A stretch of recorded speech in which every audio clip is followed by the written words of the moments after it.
to you all. Sorry about that. I've got a production error straight away just before we started, and I did promise a polished show next week, all nice and shiny. So I guess I've let you down again already. Welcome to the Windows on the World. We are live broadcasting from windowsontheworld.net. We're going out on Spreaker, SoundCloud, Ocelli.com, FreemanJack.com, Fab Radio, and what was the other one? Mad Wasp Radio, I do believe, is the current list of outlets, and we're grateful to you all, wherever you're listening from. So let's get on with it. How's your week been, Mark?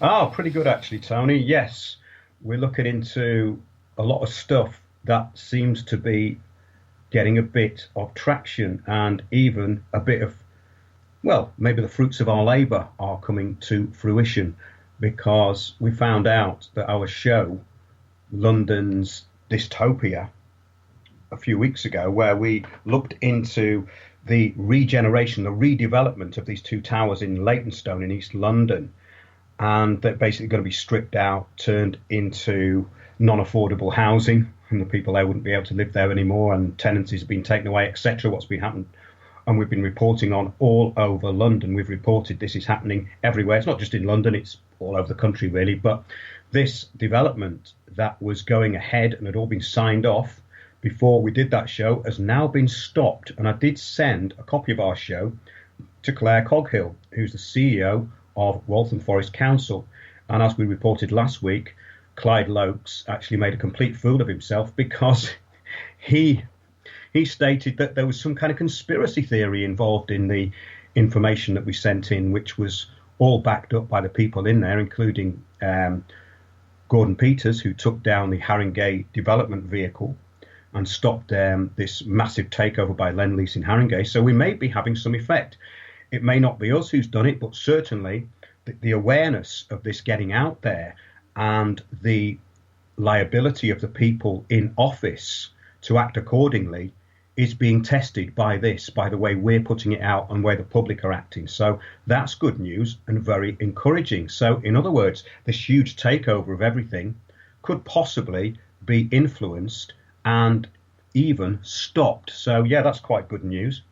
Yeah, that's fantastic news. Well done, Mark. And I've got no doubt myself that the work that you've been doing for all these years is definitely having an effect. Whether that show there particularly influenced that, I don't suppose we'll ever know for sure, but we'd like to think so, and we'd like to think that there's more people out there getting involved and picking up the tools that you need to deal with this situation from Mr. Windows. So well done. Well, exactly. And the thing is about this, Tony, is that often authorities do not want to acknowledge that you've had an effect, because obviously that's not good for the status quo. That's going to take us into what we're going to talk about tonight. As we know, everything's linked.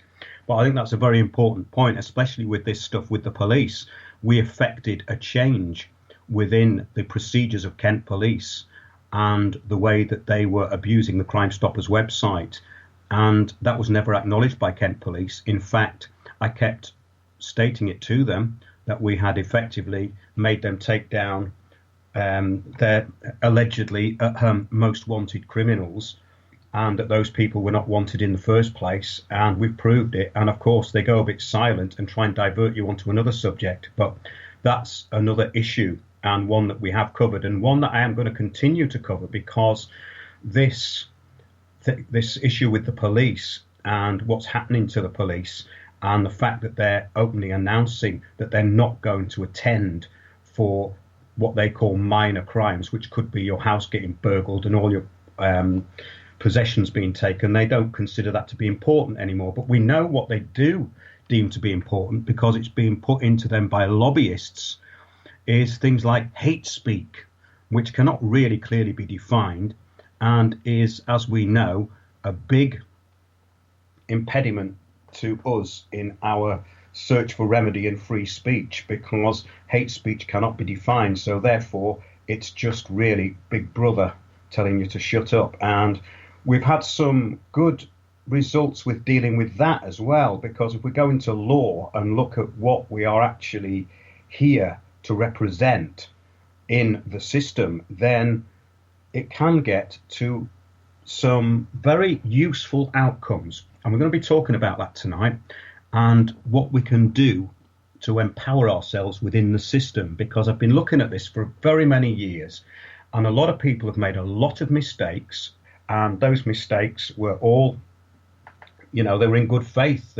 People really thought that this stuff could work. Lots of different remedies were tried, but there are remedies within the system. I've found them myself, and we're going to talk about what the system thinks of us and what we can do to redress that within the system. And we're going to have a guest on in part 2 of the show, Paul Webster, who I've spoken to before, and we've talked about this issue of liabilities and debts and all the rest of it and the financial system. But we're going to go into, first of all, what we are to the system. Now, this may seem a bit abstract to some people, but several years ago, I wrote to the Passport Office, the Home Office, and asked them what the P on the passport actually stood for. And they gave me the most absurd answer you could possibly imagine. They said that it stood for electronically readable passport. Well, how can a P stand for electronically readable passport? And the P was on the passport before they were electronically readable, because I had one which was before passports were electronically readable, and it still had P on it. So that means that the people in the Home Office don't really know what the P stands for. But when we go back into the system of law and ancient law and liability, the P actually stands for pauper. Now, people are going to say, well, how can you prove that? Well, I can only prove that by looking at ancient systems of law and the fact that we were made to be paupers. And a pauper is described as an impoverished person who is supported at public expense. Let that sink in for a minute. An impoverished person who is supported at public expense. Now, we're all supported at public expense. People say, well, why is that? Because in the system that we're in, we have a system of taxation and liabilities from local authorities to us. It came back into the poor laws and also the certificate of settlement, which we'll get onto in a minute. But that, I think we should repeat again, an impoverished person who is supported at public expense. Are you eligible to draw benefits? Most people will say, yes, I am. Why are you eligible to draw benefits? Because you are a ward of the parish which you inhabit. You are owned by the parish, because the certificate of settlement, which came out of the poor laws, meant that you could not move from one parish to another. In other words, to one jurisdiction to another. Not that each parish had a separate law. It was just that you're moving from one judicial area to another because they all had magistrates. So in other words, you had to prove that you could support yourself to go to the next parish. And we'll get onto that in a bit, but we'll carry on with this. It can be an indigent litigant who is permitted to sue or defend without paying costs. Are we eligible for legal aid? Well, we're not really anymore, but legally we are. An impoverished criminal defendant who has a right to receive legal services without charge. That's a pauper. That is the legal definition of a pauper. So when you go into a court, you're deemed to not hold property. A pauper cannot hold property. And that's really important, because when you are represented in a court of law, you are property.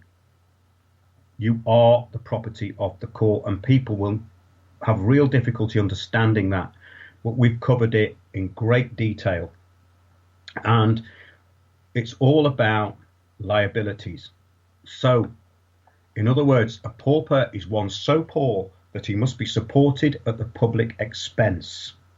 Now, we're all wards of the parish, so we all are supported at public expense because we are all liable for our own debts to the parish, what they deem us to owe, which was where council tax came from. It came out of the poor laws, but they have liabilities to us. Now, what's interesting is those liabilities have been forgotten about by the council. They just assume that we are there to serve them. Well, it wasn't like that. They were there to serve us. Now, that laws might be draconian and might make assumptions on our behalf because we consent to them, and we consent to them through the birth certificate, which was originally the certificate of settlement. Now, a settlement certificate is an official document issued to a validly recorded pauper. So in other words, you didn't really have a choice. If your parents registered you, then you are a pauper. But it has good things about it. You do enjoy the benefits of the state, which is dole, pension and imprisonment and fines. These are all benefits of the state. These are the benefits that we get as being paupers. And that is something that most people do not understand, because they think they support themselves. But in this system, you can't support yourself, because you are always liable to that third party, whether it's your local authority or the Crown. And remember, in recent years, local authorities have been getting more and more power. So in other words, this is regional governance. We used to have national governance. Now we have regional governance done under international governance. And we talk about this all the time. And of course, the governance that we're really talking about, above it all, is unstructured. But the government which operates within the legal system is structured. For instance, let's have a look at the United Nations. That operates outside international law. They cannot be prosecuted. So they are a lawless organisation who operate above the law. Therefore, the unstructured government we're talking about is organisations such as the United Nations. They are an unstructured government. How a structured government is now really liable to unstructured government. And that's what's happened. That's exactly what we talked about at the beginning of the show. That's why those council officials might now start backing off, as they did in Haringey, to joining up with these huge corporations. Because another thing about it we have to remember is vicarious liability. Now, vicarious liability, I don't get too complicated here, is the people who are associated with an organisation, legally associated with, a bit like a marriage or a partnership, well, they are vicariously liable. So what we have to remember is these councillors and people who are taking on all of this responsibility are vicariously liable. Now, they really don't want us to know that. And I think a lot of what's coming out, especially with the Haringey Development Vehicle, which was basically putting all of the council-owned property into a huge conglomerate owned by Lend-Lease, a huge Australian corporation, they were worried about vicarious liability, because it means if the public find out any wrongdoing, they're liable. They're as liable as the corporation that their council is representing. And that's something I've just thought of, which is very, very important. But all of this liability and debt, stuff people talk about, it all revolves around this subject. And we have to look into these poor laws and what they really are. So yes, a settlement certificate is also now known as a birth certificate since 1837. It's an official document issued to validly recorded paupers, granting them certain basic rights and entitlement to benefits in exchange for recognition of their status as being owned as property. And lawful slaves, also known as indentured servants and bondsmen. A settlement, therefore, is equivalent to a voluntary slave plantation. And that's another very important issue. We have a plantation which was without the jurisdiction of Britain, along with other jurisdictions, which we don't need to go into now, such as the UN. The UN is a jurisdiction without the country that it resides in at that present time. But again, it's also not liable under international or even universal law, as they call it. So that's an interesting one. But basically, yeah, people can't get their heads around that we're property. But this is a very interesting point, and one we're going to go into. And the thing is about this, that most people will know about the county court. Now, we've heard a lot of people talk about this over the years, like the courts of admiralty. These are going to come up in part 2 of the show when we talk to our guest. But the courts of admiralty, as they're called, put us into this jurisdiction where we are in the sea of commerce. And because we have been pronounced dead for 7 years under the Cestui V Act of 1666, then we are assumed to be property after the age of 7 years old. And that property can be transferred because we didn't object. The objection has to be raised within 7 years. And if you look at basically deeds and assignment and bills, a lot of stuff is actually wiped off after 7 years. That's under statute. You can look that up. And that's an interesting one as well, because the bill itself, the person who issued the bill is presumed to be dead and not functioning after 7 years, the 7-year rule. Very interesting one, that. But the development of Admiralty jurisdiction, which is what we're in, this sea of commerce, which we're going to be talking about, everything has to be dotted and crossed correctly.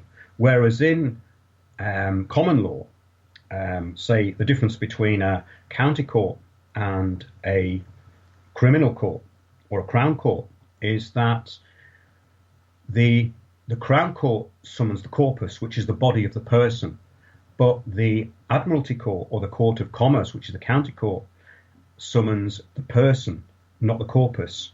The corpus is the real body, and the real body does not. This is an interesting thing. Under Admiralty law, the person has to be identified correctly, and the name has to be absolutely right, or it cannot go through. If there's any problem with an address of service or the name, Admiralty law becomes very problematic, which is why they have to invent fraud, and there's a lot of fraud going on. But under this jurisdiction of commerce, which we're in all the time actually, and as paupers, we should really know why we're in this sea of commerce. And it's been stated from years and years ago, from the 1200s actually, by lawyers, that this Admiralty jurisdiction caused problems within the courts, and lawyers even then didn't like it. This is from the development of Admiralty jurisdiction and practice since 1800, which is a very interesting book. I'm going to quote: "For reasons which ranged from petty jealousy to righteous indignation at real encroachment upon their jurisdiction, the courts of common law very soon became resentful of the power exercised by the Civil Law Court of Admiralty. As early as 1296, the authority of the Admiral to adjudicate disputes involving seizure at sea was denied by the Common Pleas, and in the late decades of the 14th century, and the steady acquisition of Admiralty jurisdiction became intolerable to the common lawyers. Their remedy was to obtain statutory restriction of the Admiralty jurisdiction to a thing done only upon the sea." And that's really important, that they knew that this Admiralty law it's a jurisdiction of the sea, which has totally different courts to on land. In other words, they're taking away a lot of common law rights, because sea is commercial, and commercial codes are very different from common law. And I don't know whether this is getting too complicated for people. Are you understanding this so far, Tony? I am. You're doing a good job. Well done. All right, mate. Yeah, because this is a problem I have, that because I'm kind of versed in this, it's over the years I've been in touch with people who really know this stuff. And the problem that they generally make is that the public know it too, or the people who are listening to them know it. And it's very hard for people to get their heads around. I've got friends who have written incredibly detailed and accomplished work, and they can't understand this stuff. Some people have a problem with it. I mean, I have a problem with certain mathematical principles unless they're explained to me. I'm better at literacy, but some people have a problem with this, actually understanding it. But basically, it's about us being property within the system. And the acknowledgement of that is very important, because we all carry that passport. It's got a P on it with paupers. Now, as I said, even the Home Office do not know what that P stands for, or the people involved in it don't. So what people turn around and say is, well, it's a conspiracy theory then. No, it's not, because we're looking at ancient documents here. I've just told you what a pauper was, a legal pauper, and we're all legal paupers. So that's very important. That's why our estate can be charged. That's why we can be made bankrupt, because we are liable, because the Crown has indemnified us basically through that birth certificate. And the birth certificate, which came from the certificate of settlement, basically we're talking around the poor laws, which really started about late 1300s, and there was lots of different amendment going on through the poor laws. We don't need to go in that, but we had the Poor Relief Act 16 I think, it's Poor Relief Act, and then we've got the acts that followed that into the 1500s. Basically, the first poor laws were promulgated around 1535, but there are obviously, yes, from the late 1300s, we can say that this kind of, well, enrolment to the crown really started to happen. It's coinciding with the first official mandate requiring uniformed record keeping by all Church of England parishes. Now, your local council is your parish, and what they've done recently, they've formed all these parish councils, loads of them. And people think, oh, that's a good idea. It's tea and cakes with the vicar. No, it's not. It's about more and more power being taken by councils under the guise of being called a parish. That's important. So there was this first official mandate requiring uniform record keeping by all Church of England parishes was in 1535. That's of all births, deaths and marriages. The poor were considered the responsibility of the church, including ensuring they had ample work and did not starve to death, as they were considered by default the property of the church. Under Elizabeth I, a set of measures which were introduced which had the effect of accelerating the disenfranchisement of land peasants into landless paupers. This is important. Under the Erection of Cottages Act 1588, peasants required local parish permission to erect dwellings, whereas before the erection of a dwelling by a land peasant on their lord's land was considered a right.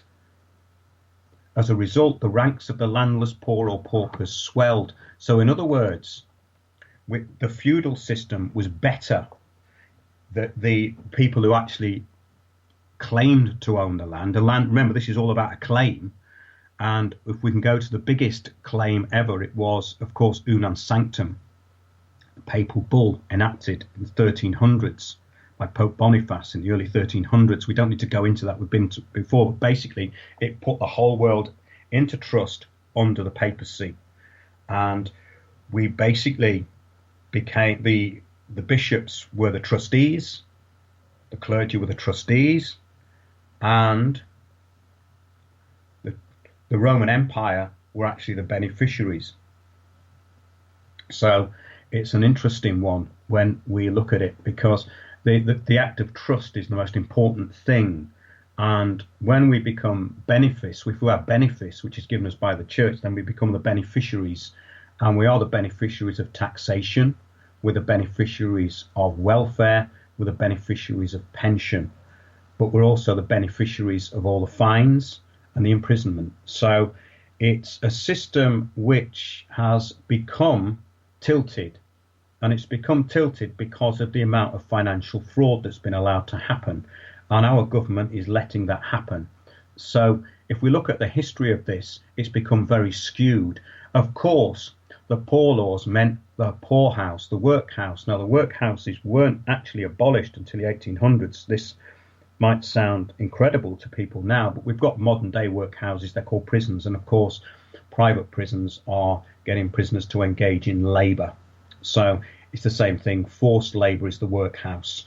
And so we're going back to this kind of system. It's not really changed. The stuff we talk about every week is still the same. In other words, we are paupers. We have liabilities, duties, and we also have rights. So this is an interesting one as far as this development of Admiralty law goes, which puts us into commerce. And we can go on and on with this stuff. Yeah, the Settlement Act of 1662, the Poor Relief Act of 1662, including for the first time the issuance of settlement certificates equivalent to a birth certificate, passport and social security rolled into one. So basically this universal credit is trying to do the same thing. We are being put into a much bigger system, but it's implemented with far more control.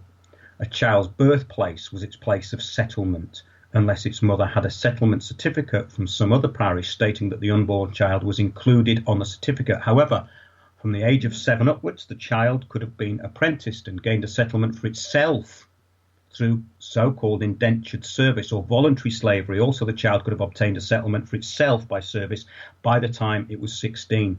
And of course, this Cestui Act made us all paupers after the age of 7 years. So it's kind of a trick, really, but the state assumed you to be competent before the age of 7. Now, that's slightly unfair in my opinion, but legal. It's all legal within the system. So yeah, the Poor Relief Act 1662, no one was allowed to move from town to town without the appropriate settlement certificate. If a person entered a parish in which he or she did not have official settlement and seemed likely to become chargeable to the new parish, then an examination would be made by the justices or parish overseers. From this examination, an oath, the justices would determine if that person had means to sustain himself. The results of the examinations were documented in an examination paper. Now, we've got to remember also that heretics were examined by the clergy and the magistrates and the military jurisdiction, which came under the church, as to whether they were heretics and whether they were going to repent or whether they were going to be burnt at the stake. So we can see a similar thing here. This is all about liability and at the assumption of liability. And of course, being burnt at the stake as a heretic was because we are allowed ourselves to be paupers. A heretic actually means one who is able to choose. So in other words, when the church talks about heresy, they're talking about people who wanted to cut out the middleman, them. They wanted to go straight to the source, and you're not allowed to do that, which is why in the legal system you need a lawyer. A lawyer or a barrister, basically a prostitute for the crown, who works as an agent to represent you, because you are deemed not to be competent. And that's very, very important. So all of this stuff carried on, and the legal theft of land under parliamentary enclosure laws of the late 18th century, early 19th century, the numbers of paupers dramatically increased. This led to the most awful and cruel laws being introduced to deliver to an elite few the slave labour force needed for the Industrial Revolution through the Poor Law Amendment Act of 1834, which effectively stated that the poor could not receive any benefit unless they were constantly employed in a workhouse prison. Now, we see something very similar with this universal credit. In other words, you have to be able to prove that you're earning a certain amount to be self-employed now, whereas previously you didn't. So it's going back to this kind of system, in my opinion, and in a way that most people don't quite understand, because it's presented much more as a benefit. Everything is presented as a benefit. So unless we look at this stuff and analyse it, then it's all for our benefit. So apparently, yeah. We have got quite a few comments and questions from the chat, but I'll leave you until you're ready for those. Despite international treaties against slavery, the very worst slavery being wage slavery or lawful slavery was born, whereby men, women and children lived in terrible conditions and literally are worked to death. So there you go. Now, the birth certificate, in 1836, let's jump forward to that, the Births, Deaths and Registration Act was introduced, which for the first time created the General Register Office and the requirement for uniform records of births, deaths and marriages across the empire by municipal councils and unions of parishes. On July the 1st, 1837, the birth certificate was formed as the successor of the settlement certificate for all paupers disenfranchised of their land birthright to be considered lawful or voluntary slaves, with benefits provided by the local parish or region, underwritten by the Society of, it says here, of Lloyds. Now, I'm mixing up some of my stuff with other researchers here. So it's an interesting overview. So basically, we've got all that goes into Local Governments Act, and since 1990, under the United Nations and the World Health Organization, by the Convention on the Rights of the Child, the system of issuing birth certificates as proof of a man or woman being a permanent member of the underclass has become an international system. That's quite important, because a friend of mine had 3 different birth certificates, because when she came to this country, her parents couldn't write, so her name was nothing like her real name, so she had a birth certificate for that. When she got married, she married somebody who didn't actually have a real name, but it was a name imposed on him by a court in Cyprus and his family. and he became known as Mr. Yaramaz, which meant Mr. No Good. So when she married him, she became Mrs. No Good. And then she found a real family name, and she got another birth certificate, which was in her real name, which was Hussein. So she had 3 different birth certificates. That's why they want to centralise everything, Tony. It's only administration. It's not personal. Yeah. But that's an interesting point. And we've looked at this stuff on Windows on the World previously, and I think it was our gateway into what's going on, because it's a real shock to most people when they find out that they are property and they're paupers. And because they're paupers, they are deemed to be property. And most people are so spoiled, in a way, by the system that they can never acknowledge this. They go, I'm not property, I've got a house. But do you own your property? Yes, I own my property. I have a title deed for the property, but the title deed is not the property. Yes, it is. I bought it through a mortgage, etc. You don't own anything. So you can't own property or land without what's known as a allodial title. That's right. There was some allods still left, I believe, up in Scotland, but all that's gone now, and it's all claimed by the Crown anyway. So interestingly, it's now all being usurped under the United Nations under this Agenda 21, Agenda 2030, which, according to the illumined Clyde Lokes of Waltham Forest, is a conspiracy theory. Yes, all 40 chapters of Agenda 21, the UN programme of world governance, is a conspiracy theory to Mr. Lokes, who actually gave us the best quotes he could have possibly done. He stated that the words of Gordon Peters and Peter O'Kane and these very learned people who came to speak in Leighton were of no value whatsoever. Thanks, Mr. Lokes. But we do like to bring him up every week. I don't think he's going to resign yet, but we need to put some pressure on with that one, because also we've got the Chief Constable of Kent Police hasn't resigned either. So they're not taking any notice of us. Is it because we're paupers? Well, wait a minute. They're paupers too under the Crown. So there must be some remedy somewhere. But yes, the birth certificate's a big one, because years ago we went into court and we put the birth certificate in the dock in the Admiralty Court, And at first, people were so puzzled by this, the magistrates, that they didn't know what to do. So some cases just slipped under the table. But there's a certain friend of mine who went into Waltham Forest Magistrates Court and never heard anything after playing our video, Council's Courts and Comment, and basically repeating what it said. It's good fun, but it doesn't ultimately get you anywhere, because the council, as we stated earlier, consider you to be a ward of the court, because they're the parish and you're the pauper. It's quite simple, really, because it all goes back to the church, and we are property of the church, as those early acts stated. Paupers are property of the church or the parish. So yeah, the registration of you at birth is the title. That's your legal name. Mm-hmm. So your legal name in black letters on those bills is your legal name. It's your title. The registration. Yeah, it's a legal fiction.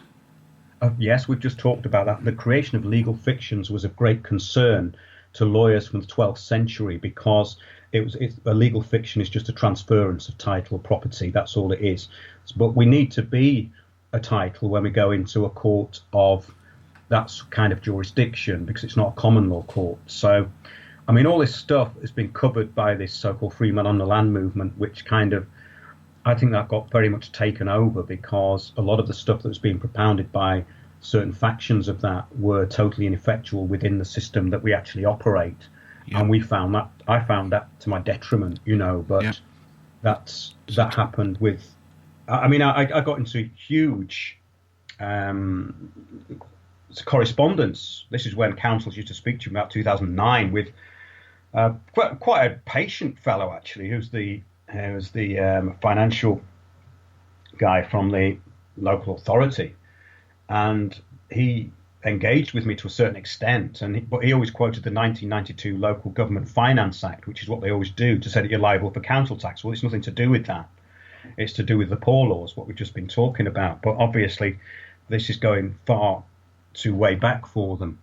But yeah, the registration of you as the person turns you into a thing on a register. So you're an estate, basically. You become an estate on a register. A person is a legal fiction title, whatever you want to call it. It's an estate on a register. So you are an estate, and you can look at the Bills of Exchange Act, and it's quite clearly laid out in there that a person basically is the thing that is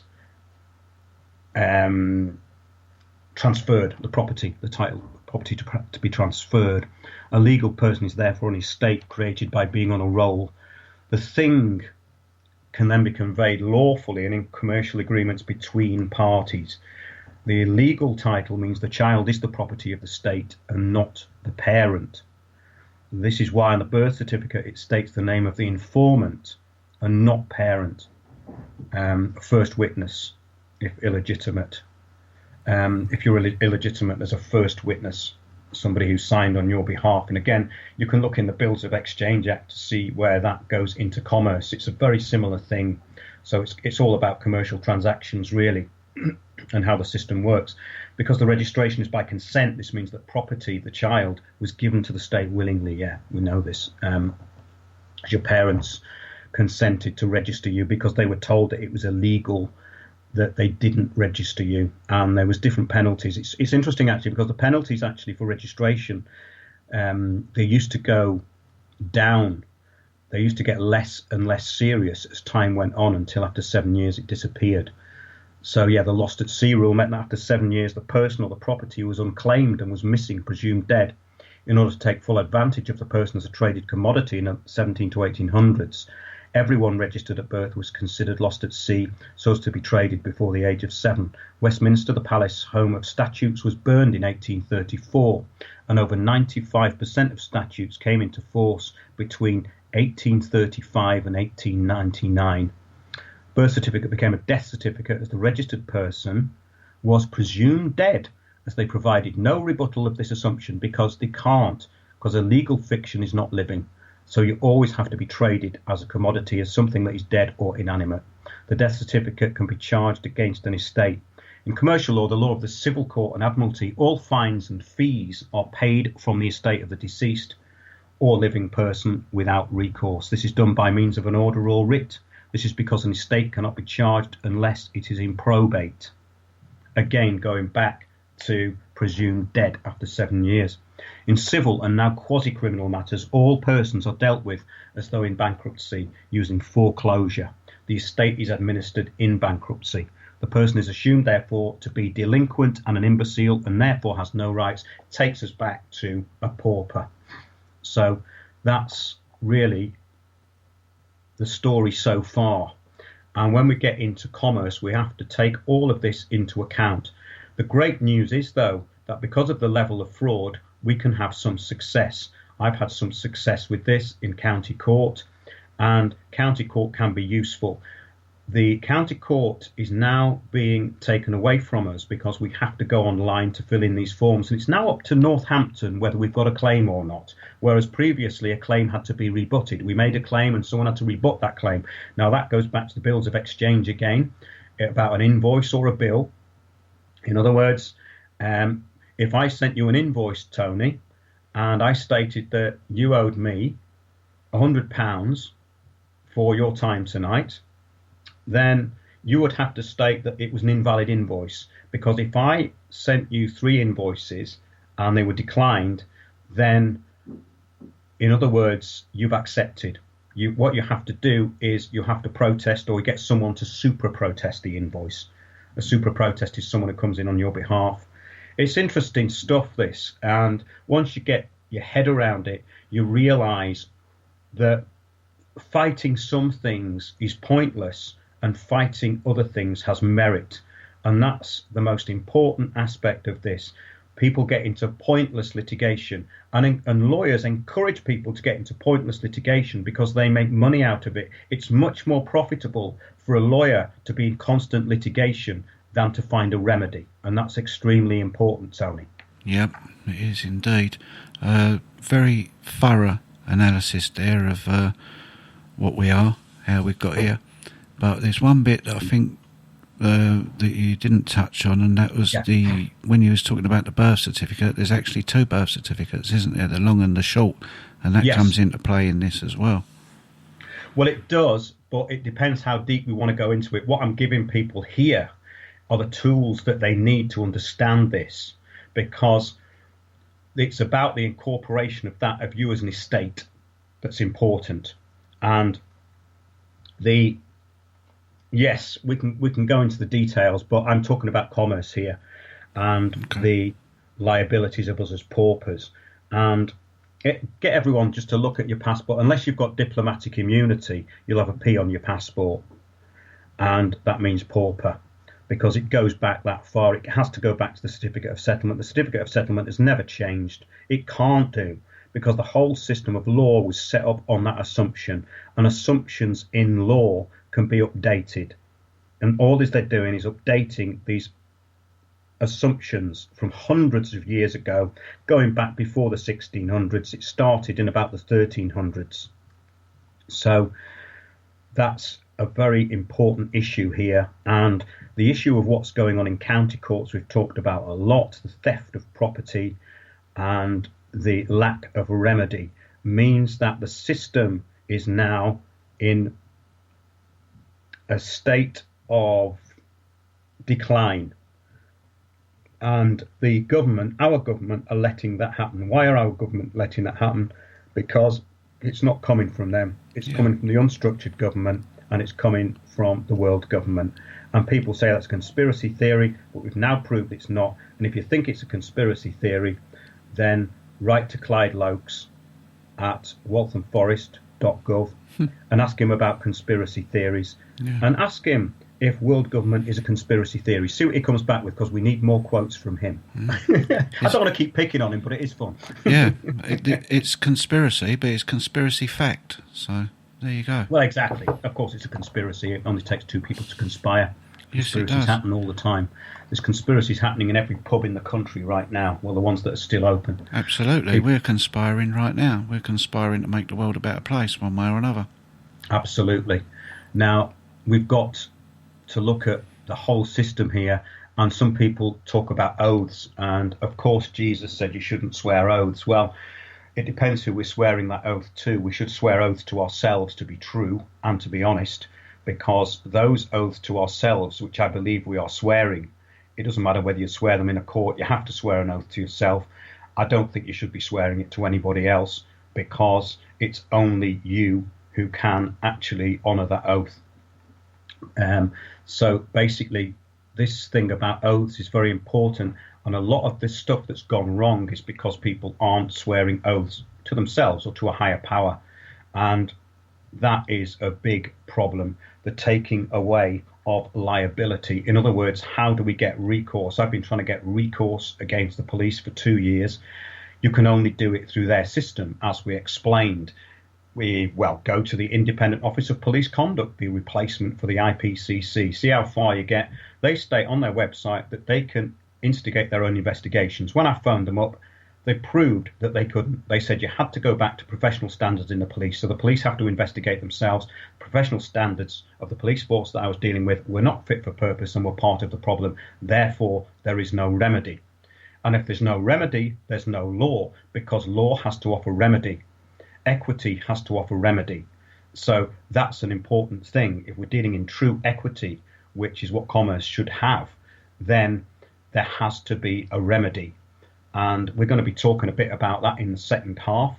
We're going to talk about the Bills of Exchange Act. I mean, I hope this is not the administration word that people fear, because we're going to try and give it a bit of context. And you can have a bit of fun with this stuff when you know about it. And when you're talking about liability, vicarious liability, all the rest of it, and start to quote things, you'll find that these officials will often drop everything and run away, and you'll get an answer from somebody else, or you'll get a brush off from somebody else, or you'll be dealing with someone legally qualified. And that's very important, because when you're dealing with the high-ups, things change. If you go to a master at the Royal Courts of Justice, they have to offer remedy. They judge you to be a pauper when you walk in. You have to prove that you're not, because if you are there as a pauper, then get yourself a lawyer. What are you doing talking to a master? You've got no rights to talk to a master in law if you are a pauper. But you have to prove competence. If you can prove that you're competent, you're acting above the definition of pauper. So if you're competent, it means you're not being put in the workhouse. But if you go to a master and you can't explain yourself, go to the workhouse, get yourself a lawyer, get representation. I can't help you. That's the way it works. Yep. And it's a very amusing thing going to see these masters, because it's like going back to Dickensian times. You walk into the Royal Courts of Justice and they go, "Come in. You know, how can I help you?" And if you can't explain what it is you want them to do within 30 seconds, they'll start looking around the room and saying, "Well, I should get a lawyer if I was you, or I should attend court if I was you." And the funniest thing was when I tried to get remedy there, I told them what had happened. I told them it was a matter of trust. It was about trust property. Someone was making an assumption about property and basically trying to grab property on a very small amount of money, which shouldn't be allowed. But if you get a Bent County Court judge, they will allow you to do it, and they'll employ their bailiff mates to kick your door in, and they'll enjoy it as well. And the police will have a helicopter and dogs, and they'll get Mighty to shutter up your house, and then they'll get it sold to their third parties, estate agents, who I won't mention, and I know who's doing it in this country, by the way, and they're very big estate agents. They will then actually sell your property through their own auctioneers, and everyone's happy because it's all done in private, you see. It's not public. So this is where the problems start, things being done in private, because all courts should be public. And it goes into big problems when they're private. It's like star chambers. Star chambers were places you went for just to be dealt with, basically. You didn't really have a say. And we're going back to all the heretics, the people who could choose, the star chamber. So basically, we're looking at competency. If you're a pauper, you're not deemed to be competent. And if you were a heretic, you were presumed to be by the church somebody who could choose without their input. In other words, you could be independent. You're not allowed to be independent. It's far too dangerous to the church for you to be able to make a decision. They have to make the decisions on your behalf, just as they do in law. So that's why the churches control the parishes. It's very interesting because we're going back to ecclesiastical law here, canon law. And canon law is interesting when it's looked into.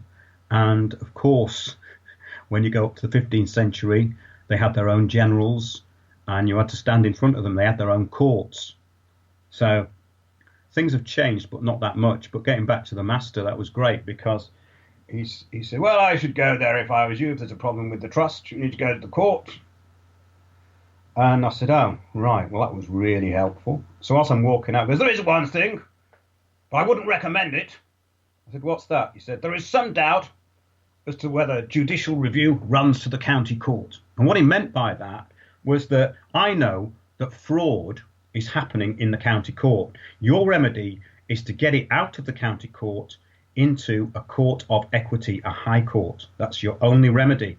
So there you go. I think we've gone into that in quite some depth. It may still be a bit confusing to people, but to explain this in a completely thorough way would take days. So I've tried to shortcut it a little bit here and there.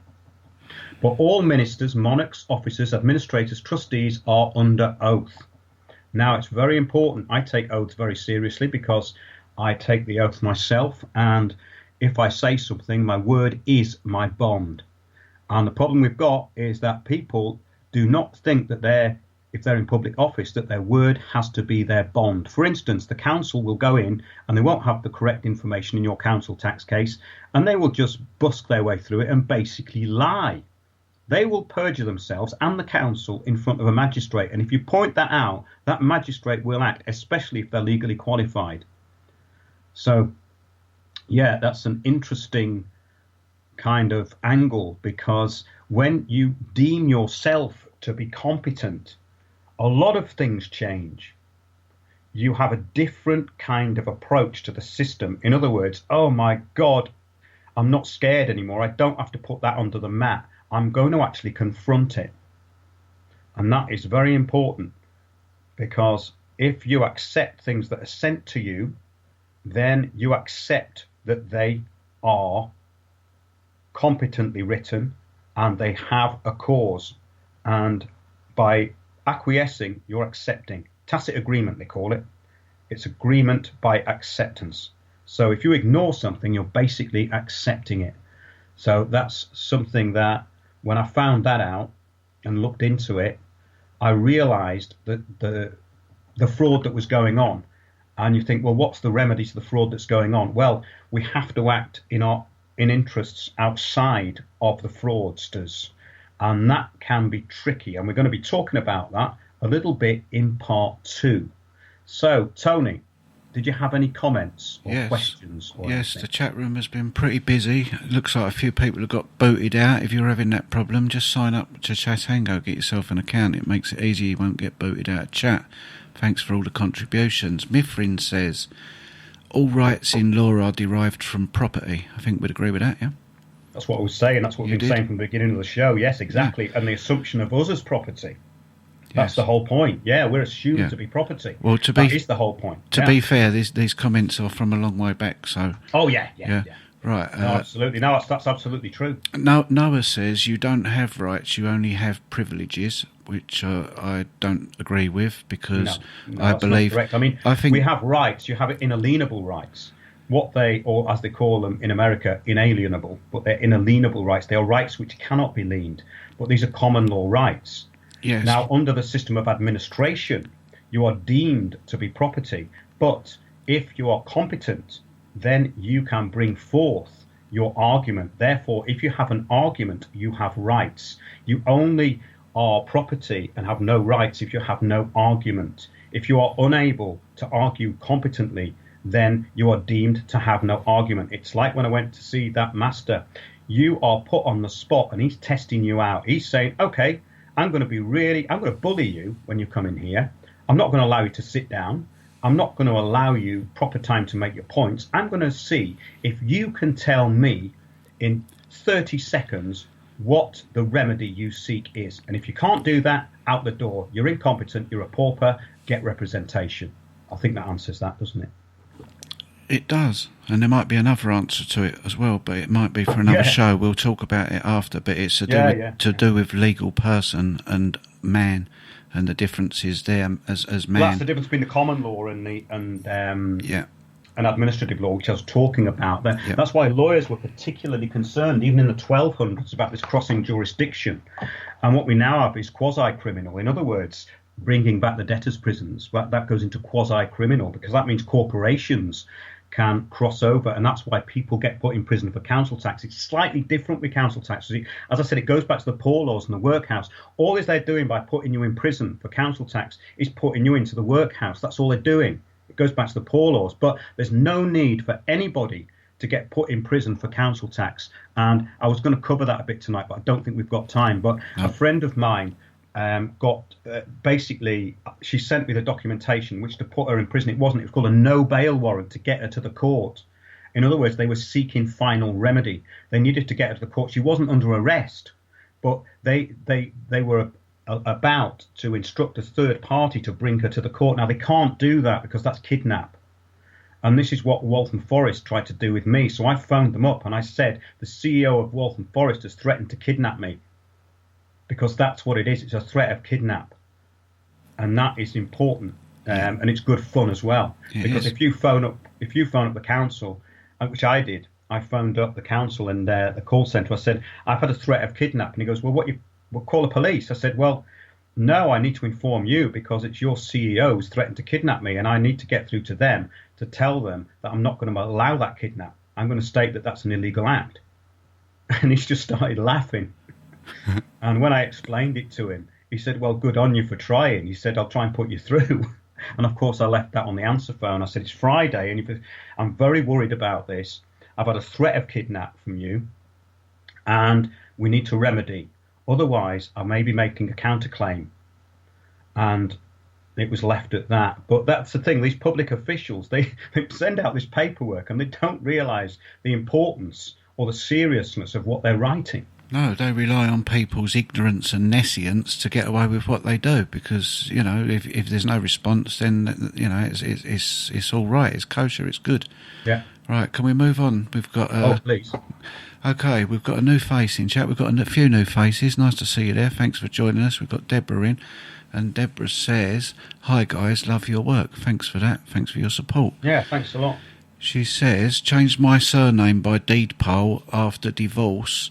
Is this deed poll an extension of a birth cert?" Yeah, because you've done it by agreement with the state. So in other words, it's a legal name. It's a legal title. Yeah. Anything, a deed, basically, yes, you're transferring. You're just transferring your asset from your old name to your new name, which is your estate becomes your new name. That's all you're doing. Yeah, you're still liable.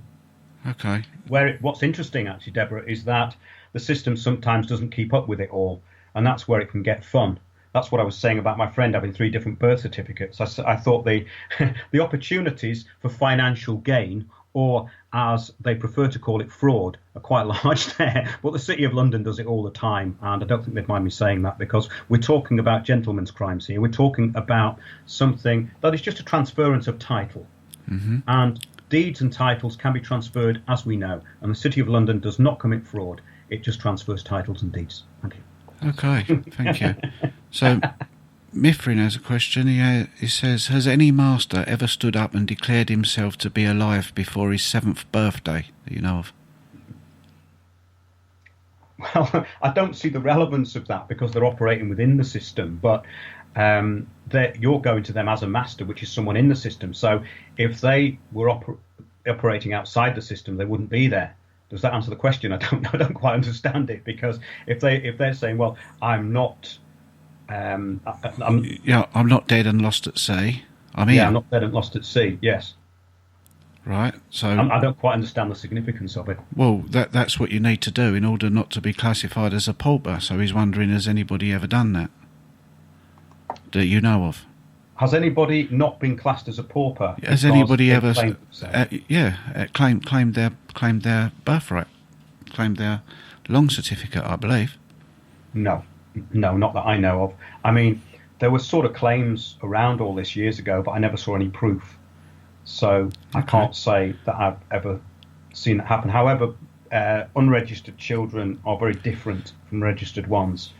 But they obviously want you to be registered, because you have to have the benefits and the privileges of the society. Yes, there was a big case recently, a few months back now, probably. I think it was in America, where I think it was 5 or 6 children was taken from a family against their will, and one of them was returned. The one that was returned was the one that wasn't registered. That tells you a lot.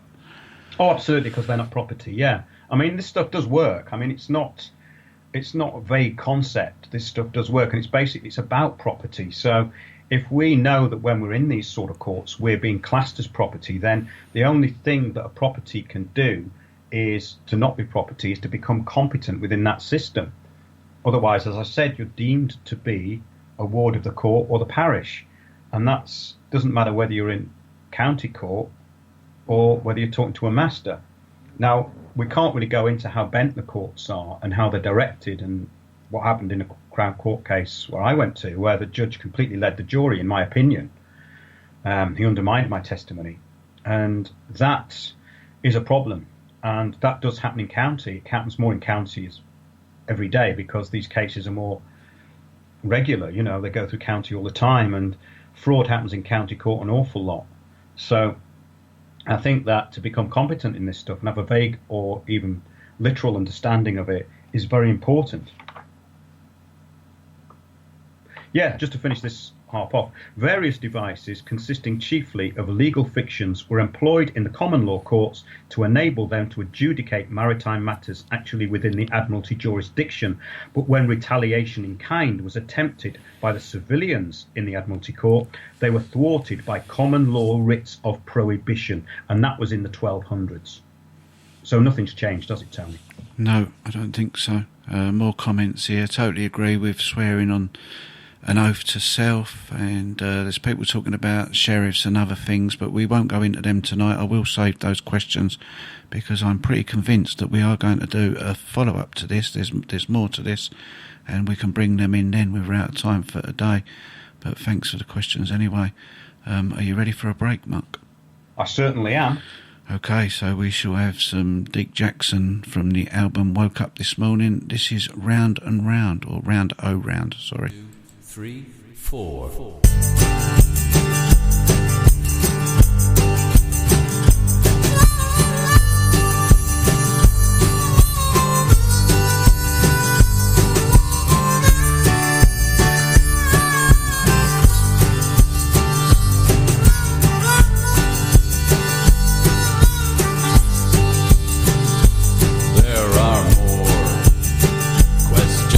Answers in an endless mystery, and that will be the case for ever and a day, 'cause all we are and all we see is some crazy energy. And we have searched, and we have found that it all goes round and round.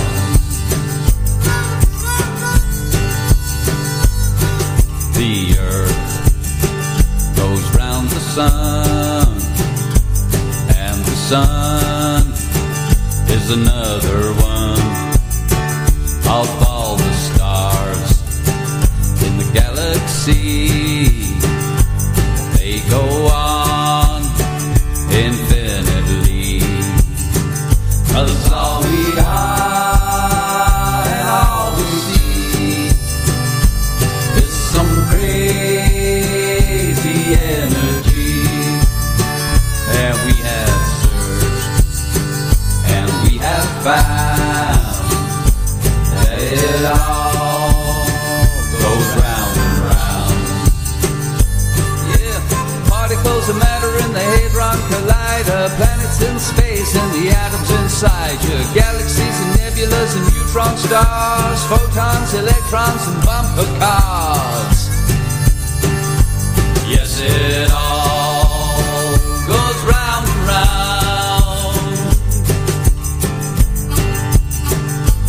All the stars and galaxies, all the electricity, all that is, has ever been, is some crazy energy.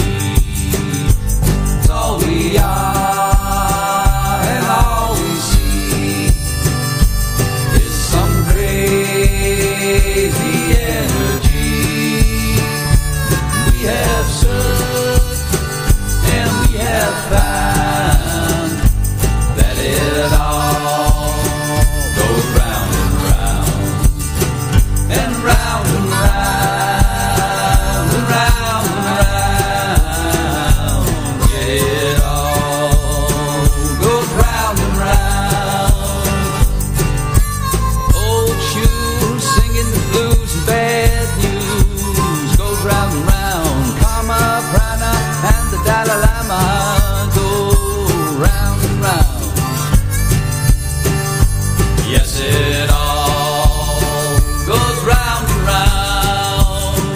And all we are and all we see is some crazy energy. And we have searched and we have found that it all goes round and round. Okay, welcome back, part 2, Windows on the World. I've done it again, haven't I? Jesus, what is the matter with me today? Anyway, that was an exciting first half, fast moving, lots of information in there. I'm definitely going to have to listen to that again and make notes. So take it away for part 2 with our guest, Mark.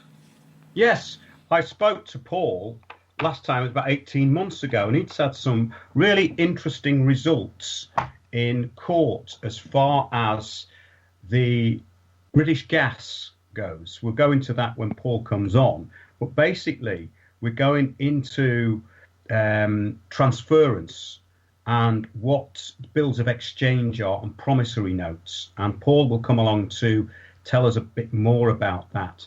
But basically we need to understand how things are conveyed, and that's what we were doing in the first part of the show. And just to basically take us into this part of the show and the fact that we've already looked into the idea that we're paupers and we were wards of the court, wards of the parish. For instance, we've got these three major acts, which I'll just recap on: the 1662 Settlement Act, which meant the workhouse; the 1697 Act, which supplying defects in the laws for the relief of the poor; 1697 Act, those in receipt of poor relief were required in red or blue cloth on their right shoulder to wear the letter P, preceded by their initials and the letter of their parish. So basically, this was discontinued only in 1810. So when we're talking about the passport, we are talking about the indentured servant or the pauper. Only was stopped being acknowledged as a pauper in 1810. In other words, you still had to wear a P on your arm if you were a pauper up to 1810. So the new version of that, the birth certificate, the passport, basically means that you are property, you're a pauper. And we're going to talk about competence in this part of the show with Paul and what competence means. We've had some examples of it in the first part. I've actually explained how this all works in a very generalized kind of way. And we've found that we are being classed as property, being used as property, and we are property unless we can prove competence, and we are paupers unless we can prove otherwise. So, Paul, are you there? Yeah, I'm here, guys. All right. Okay. So, tell us a little bit about what happened to you when you challenged a corporation. Well, let's start from the beginning then. Basically, I was already in court dealing with some property matters, and British Gas. I was reading the bills of exchange. I was trying to get my head around this debt-based economy that you can't pay for anything. So therefore, it involves negotiable instruments that can be transferred by your signature, because basically that's how a debt-based economy is meant to work when you're one of the creditors that are in this economy. So I was paying them £60 a month of my equity was going out through direct debit, and they reduced that without telling me to £5 a month. And I thought, oh, well, all right, as my agent, because under a non-commercial agreement, I am not their customer.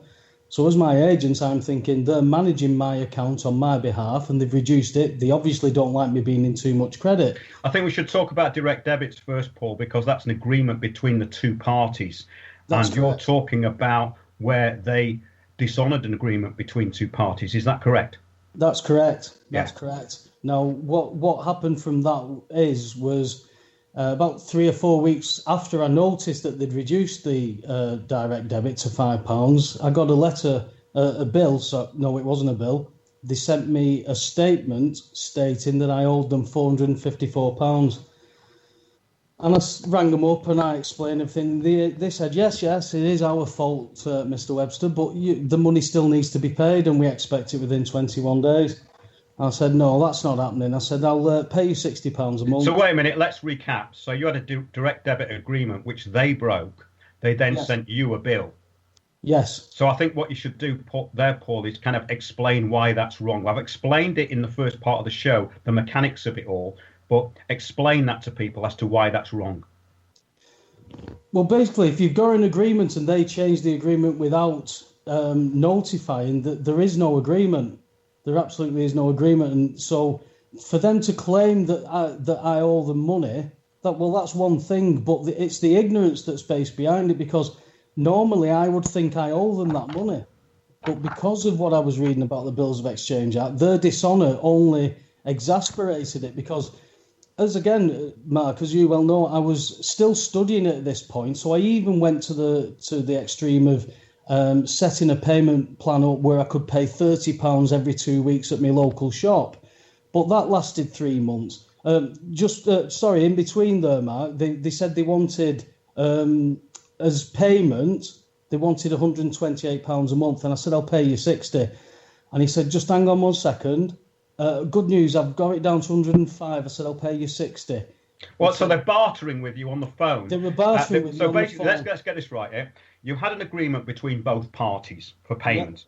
Yeah. They dishonoured that agreement and they sent you a bill.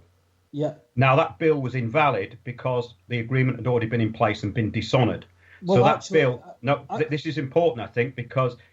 Yes, well, carry on if there's anything I've missed. Sorry. Yeah, Mark, they didn't send me a bill because at that moment in time, because you go direct debit, they are presuming you have a commercial agreement. So they are treating you as a commercial agreement. So they're not sending you a valid bill. You don't get a valid bill because attached to the valid bill is the remedy for a creditor in a non-commercial agreement.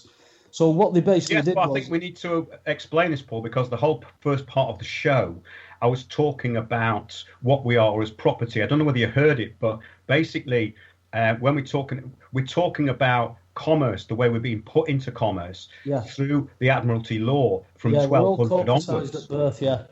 Yeah, but we've gone into that in the first half of the show. But I think something worth pointing out with British Gas is incompetence, and I think that a lot of this is negligence. So it's legal negligence, but it really is incompetence, because I had the same trouble with British Gas. They say, oh, your account's all sorted out now, and then they keep sending you these erroneous bills. So part of this is about the administration, really, isn't it? Yes, but again, you've got to look at it, Mark. There's people now challenging the administration, and the people that you can only get through to speak to are absolutely clueless about what you're talking about. They are purposely in a position where they can't divulge anything. And, this is not just in... you've been obviously talking about quite a bit tonight, but this isn't just in about corporations. It's everywhere that these people... I absolutely agree, Paul. I mean, I've had this trouble with the police. It doesn't matter which body you are trying to get remedy from. What they've done is they've put up these useless gatekeepers who do not know anything. And that is part of the system of being collapsed. We're going into a Soviet system where there is actually no remedy available. And basically, you just become exasperated. You've got one choice, and that's the one you're given. Exactly. You say you've got a choice. We don't believe there is any other choices. That's what I said, Paul. There's one choice. That's what I'm getting to. We're taught that this is life. This is how it works. That's what we're taught from being very young. Our parents taught it us. And you're going to believe your parents. And this system, I rang the Law Society, Mark, once, and I couldn't speak to anybody legally trained. There's nobody legally trained at the Law Society. All they do is put you in touch with a solicitor. I said, I want to question about what is going on in the justice system. I'm going into a county court, which is business negotiations. Ben Gilroy came out with a High Court order. I think it was 2015. All the years are seemingly rolling into one at the minute. But this High Court order stated that circuit and county courts only have jurisdiction over commercial properties unless both parties agree before or during the proceedings. If I didn't agree in that court, how the hell did they manage to do what they are doing? They are presuming they have jurisdiction, and the way they are only going to accept a certain way that will stop them in their tracks and say, we can't go any further with this because everything is based on presumption. If you miss the mark, if you just miss the mark slightly and they can stand under something, that judge will not allow you to go anywhere else. He'll let them stand there. If you don't nail them, they're doing nothing wrong. The fact is, you were talking about the corporate and being dead and declaring yourself alive. It's not a case of standing in these courts and saying, I'm a living, breathing man. No, I never said it was. I never said it was. No, that's what I'm saying. Yeah. People have tried that. I've tried that because it does sound as simple as, well, hang on a minute. You're in the wrong jurisdiction. If you're not going to work in the jurisdiction that you're in, then you won't be heard, and there's no reason for them to hear you. Exactly. What you're talking about, common law in a court of admiralty, there's no common law in there. You're in the wrong jurisdiction. Yeah, It's a paper world, Mark. If you can't declare it on paper, it's not happened. If it's not written down, it hasn't happened. This is very important, Paul, because this is part of competence. When you go into court, everything should be on paper. You do not have to say anything in a court. Have everything written down, and you do everything as though it's for the judge to see. And you cut out all the waffle. Most people go into court and they give arguments that are superfluous. You have to be very, very, very focused on what you're saying, and you have to be very competent. Now, Paul, I think it'd be really good to go now into the court procedure where we've got into this disagreement you had with British Gas. Just give us a little bit of a preamble as to how it got into the court. Basically, what they were doing was they claimed that I owed them this money. And at that point, Mark, I was in court every week with the property. The gas was starting to get on my nerves a little bit, and it made me angry. And I just said, send me a paper bill. They sent me a paper bill out. Attached to that paper bill is a joint giro credit check, which is a bank giro of credit. It's of value. It needs transferring. Under the Bills of Exchange Act, British Gas take up two positions. They take up the draw and they take up the drawee. Now, they're managing my account, but they can't settle my account. It isn't British Gas's account because I am not their customer. It is my account and it needs settling. I can't settle it with cash because debt does not pay debt. When people are trying to pay their gas bill, believe it or not, they are actually exasperating the debt. They are feeding the debt. You cannot pay debt with debt. Well, there's a bit of a controversy here because I think it depends on which side of the fence you're on. If you're looking at it from your point of view, yes, you're right. But if you're looking at it from the state's point of view, they're right, because that system is not really challenged, and it's deemed to be far too complicated for the public to understand. No, it's far simpler than that. The only reason that they will take cash and say that they'll zero your account is because they are treating you as a commercial agreement, and the commercial properties are liable. Now, they can pay with promissory notes. They've got to be paid at some point, and they're accepting promissory notes from you. They're accepting checks from you, but they will not accept a negotiable instrument because under Section 123 of the Consumer Credit Act, it'll tell you, the first four paragraphs tell you when it's on negotiable instruments, it tells you when they won't be accepted. But number 5 tells you quite clearly that it doesn't apply to a non-commercial agreement. So that means British Gas's own memorandum 4.26 that states we accept negotiable instruments under a non-commercial agreement, which my house is wholly domestic. I have a letter from the Valuations Office Agency and my local council stating that it's wholly domestic. Now, that means I am not liable. Therefore, attached to my bill is my remedy. I must transfer that to my agent to settle the account. They kept the check. I've got a letter stating we've got it, but I've not sent payment. Now, for that, they decided that they would go for a warrant of entry. Now, they go for the warrant of entry under Section 2 of the 1954 Rights of Entry Act. The argument is not they have not got the right to break into your property. Yes, they have. They have the legal right to break into anybody's property for a health and safety issue. If you're away on holiday, Mark, and there's a gas leaks at your property, you want somebody legally qualified and engineered to fix the supply and then secure your property. You want that. So, of course, they've got a legal right to enter. However, they are applying for a warrant of entry to fit a pay-as-you-go meter. The two jurisdictions can't sit next to each other because the pay-as-you-go meter is a voluntary statutory request. This is very interesting, Paul, because this highlights the fraud that's happening in the county court. And Definitely. there are people within, as you know, there are people within the county court who are generating this fraudulent paperwork. And I do have proof of that, but carry on. Yeah, I mean, the paperwork's being generated for the councils, and for council tax is a different thing. But I'm not talking about that. I'm talking about what you're talking about, these warrants of entry. We have proof. Yeah, that there is it's done with the complicity of court staff and private bailiff companies. They work together. Yeah, you're correct. You're totally correct with that. It's when we went in. I just put the bundle in, and I was before the court clerk. Yeah. The gas agent had already given his bit. He mentioned monetary dispute. That's all he talked about.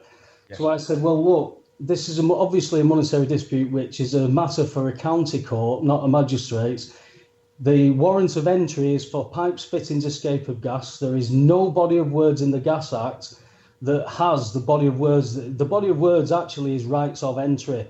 You will not find that body of words in the monetary side of the Gas Act to do with prepayment meters. It doesn't exist in that section for money. It's only to do with pipes, fittings, escape of gas. So the court clerk on the first occasion immediately recognised it. He said, I'm going to have to adjourn this for a district judge. 2 weeks later, turned up before a district judge. Nobody legally trained for British Gas. Nobody to answer my questions, what I put forward. Nobody to answer the negotiable instrument question. So he adjourned it for 56 days. 28 days for British Gas to answer my questions. 28 days for me to reply. This was the second time that the court actually photocopied a second bundle of mine and gave it to another gas agent. He took that away. 56 days later, I turned up at court. Nobody turned up at court. He threw the warrant out. I heard nothing for 3 years. Right. And then they started the process again, going for the warrant. And they're not interested in...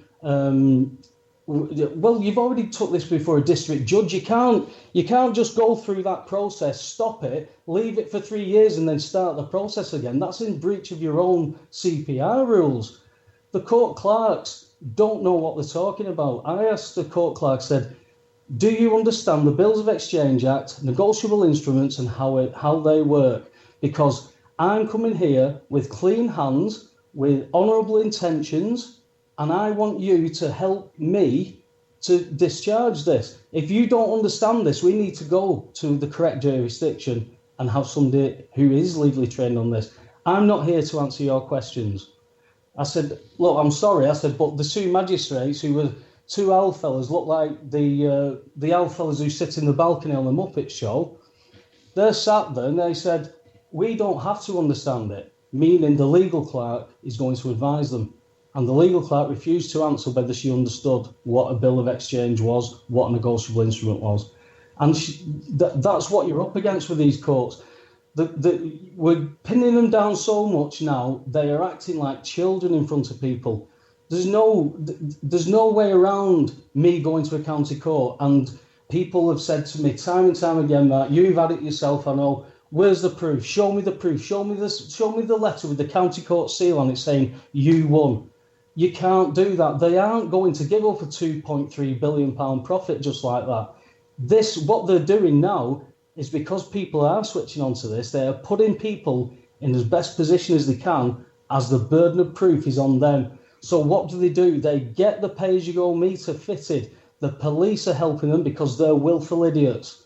And when I use the term idiot, I've said the term idiot before and I said I don't mean it derogatory. Other people said, well, it is derogatory. They are idiots. But we're all idiots until we actually know something. Well, until we prove competency, yeah, that's exactly what we're talking about the first part of the show, yeah. Idiots or imbeciles, yeah. Yeah, the police are completely incompetent because they are not given the tools for the job. They are not taught what law is. They are not taught what their job is. They are taught revenue collection, information collection. How can I,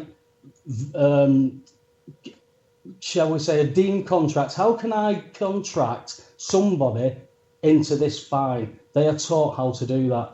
And the good police officers, and I've known many of them, have left the job because they did not sign up for 96% paperwork. They signed up to make a difference. But let's be honest, police protect life and property, nothing else. They shouldn't be getting involved in anything else. Well, the thing is, we've slightly gone off the subject there, but the police do assist them. That is the problem, because we're talking about paperwork that's generated administratively and not competently. Yeah. And then you're saying that the court clerk is not answering your questions. And the reason I think that is because of what we've been talking about. Basically, these companies are getting these orders into courts, and they're doing it often under a bulk system, just like council tax.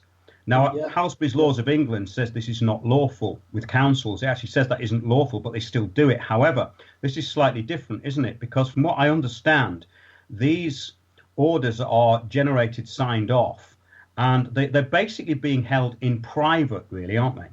Yeah, it's a private room hired for the day, and the judge is hired for the day. These times hired for the day.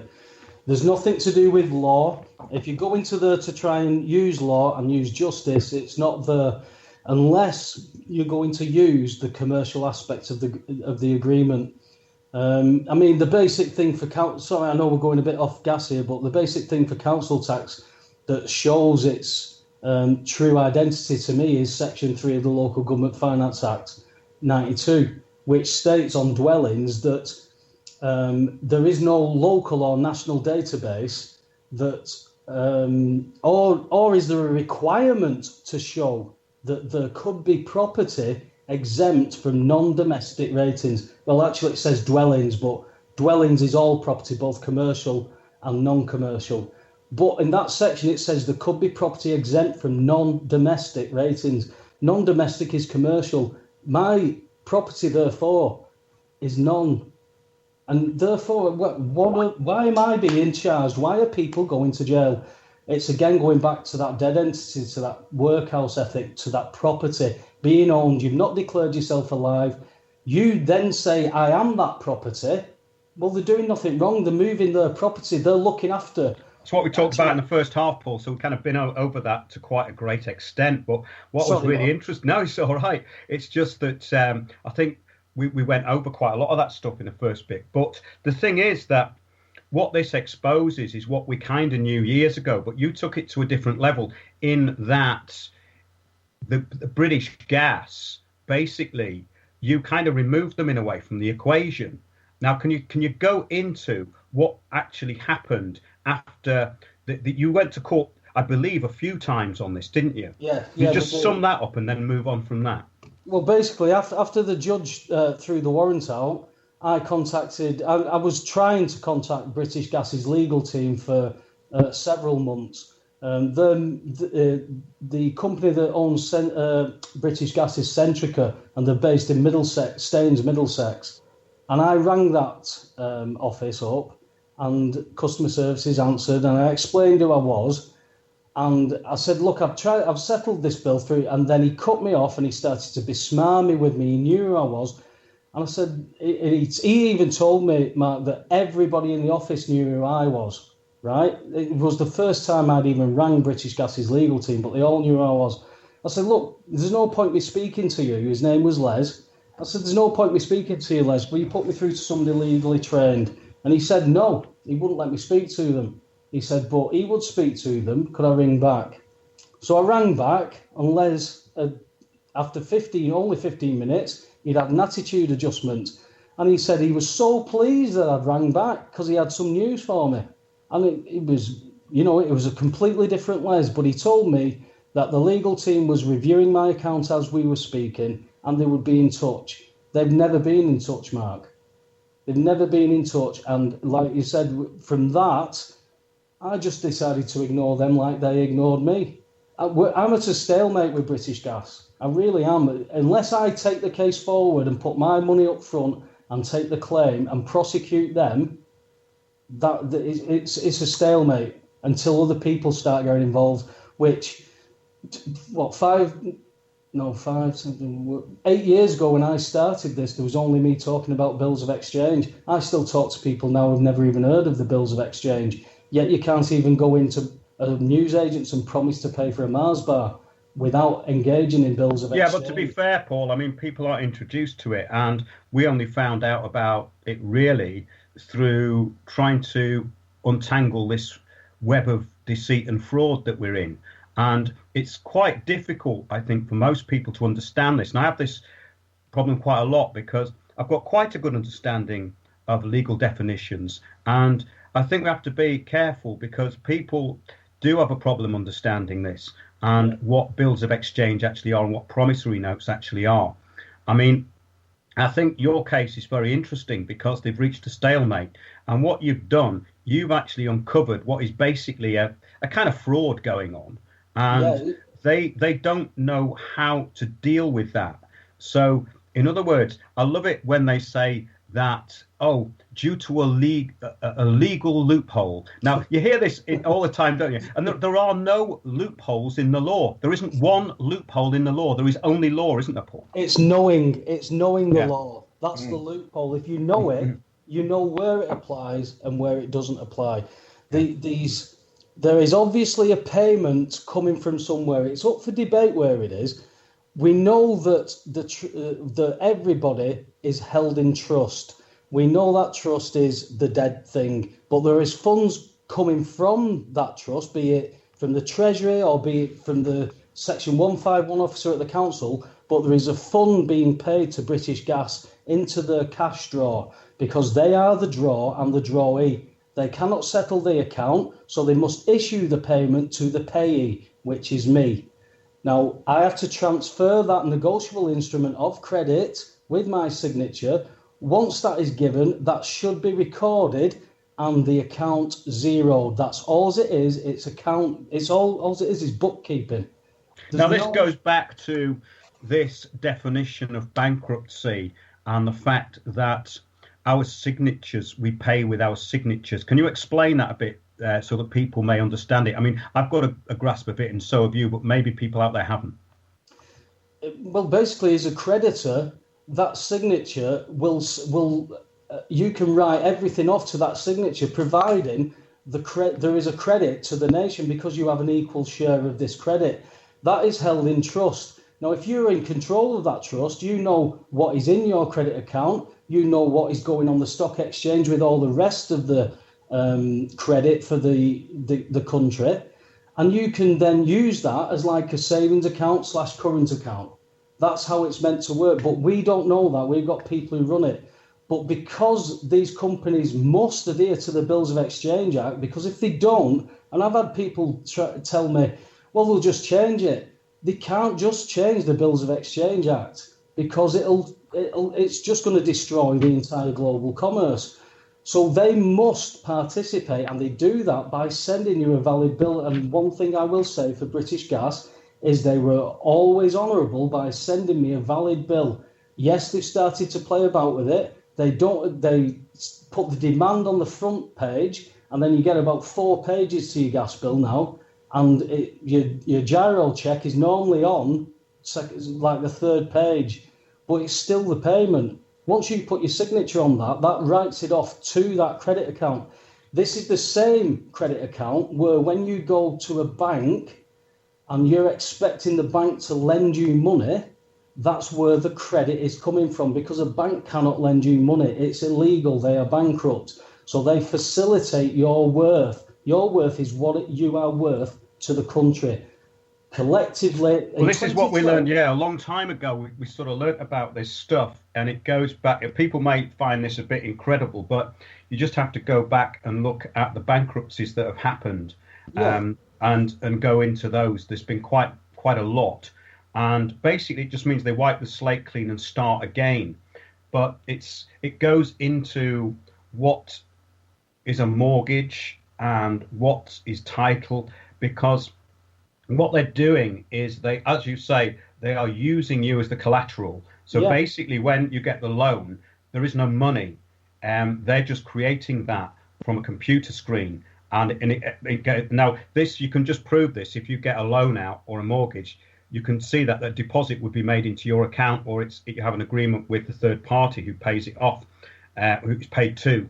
and this is all under the Bills of Exchange Act, and it is worth reading through it. It's quite hard to grasp some of these concepts for people initially because it sounds so outside their belief system. But I hope that in the first part of the show we've kind of explained some of this. But carrying on from this, the fact that you've explained about how this account is created, etc. Where are you now with British Gas? You said there's a stalemate, but what you were saying to me 2 years ago was that basically that because the British Gas were a supplier, they don't actually own the gas. Now, this is also a really interesting concept and very true. So can you just explain that to people? Yeah, it's very straightforward. The grid that was built by our ancestors is the physical grid, which is ours. We own that grid. People say it's been privatised. The running of the grid has been privatised. This is why no matter what, you can go from Eon to Scottish Power to British Gas, it's still the same supply. So all they're doing is taking over the running. And when they say the running, they are revenue collectors. British Gas is a revenue collector. They get like meter reading saying, right, there's this much gas being used. We need to now balance our books. So you need to go to your companies in your area, blah, blah, blah, all like that. So British Gas will contact all the companies. The trouble is they're treating you as a company. So they're treating you as you must pay the revenue. Yet when you ask for a paper bill, again, we were talking about direct debits, that agreement that they get you to enter, they offer you we'll knock you a £5 off. Oh, you might get a £10 off your bill. We'll knock you a bit of money off your bill. Well, that is because they're trying to incentivise you into entering what they can presume is a commercial agreement. But they're making you an offer, though, Paul. Exactly. So they're acting perfectly within the law to do that. All they're doing is making you an offer. Of course, and that's where you're saying that we are not competent enough to operate in commerce in that if we do not know what we're doing. So we are treated as these idiots. You're a company, you? Yeah, I'm a company. Well, you owe us this. Oh, okay then. I can't really afford that. Well, I'll tell you what, do it this way, and we'll even knock a few quid off it for you. Oh, thank you. That's really good of you, that. Yes. And that's how we are cajoled into it. But honestly, the basics, how I broke this down for me to understand, because believe me, Mark, I've had people who have dumbed this down to a level that I can easily understand it. If I owed you £100, am I going to send you a cheque for 100 quid and then say you owe me £100? That would be ridiculous. So therefore, I'll just give you your cheque back. There you go. What you're talking about really is you're settling things legally within the framework of the system that we're in now. People who don't. That's what you would be, Mark. Yes. If you managed to declare yourself alive on paperwork, that's what you would be: settler and beneficiary. Yes. Now we're going into trust here, Paul, and basically when we're talking about these terms, we need to know what it is. A grantor is somebody who has the property. The grantor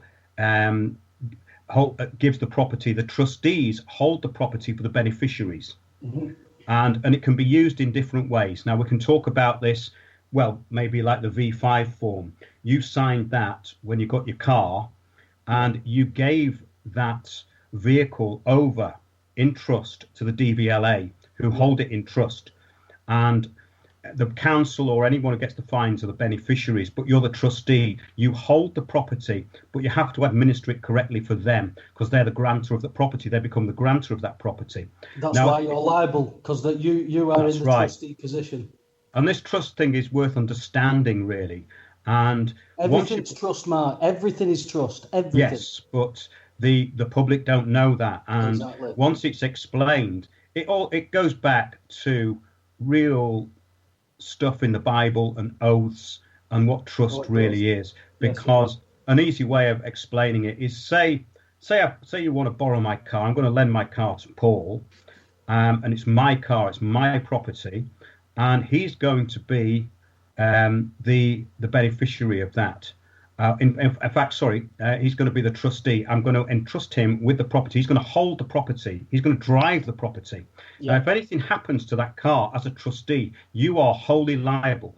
You're not vicariously liable. You're fully liable for that. You're completely 100% open. That's right. So what I would say about this is that there are huge penalties within the system if you get things wrong. And I think that we need to make that clear. However, what I would say is that because of the amount of fraud that you've outlined tonight, Paul, and that we've found, in other words, these kind of private courts where they are basically working as administrators for corporations, so that they are the governing and the prosecuting body in effect.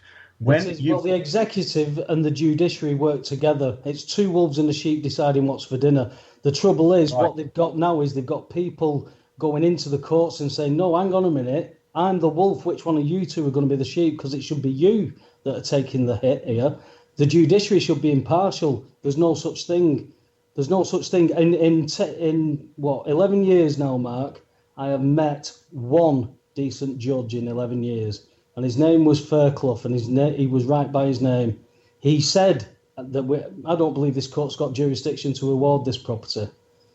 And that was the only time, and I kept trying to interrupt him. 3 times I tried to interject, because when we sat down and he opened the hearing, he was just talking to the partner of the solicitor's firm, and I thought, I'm getting done here again, and I was getting frustrated at this point.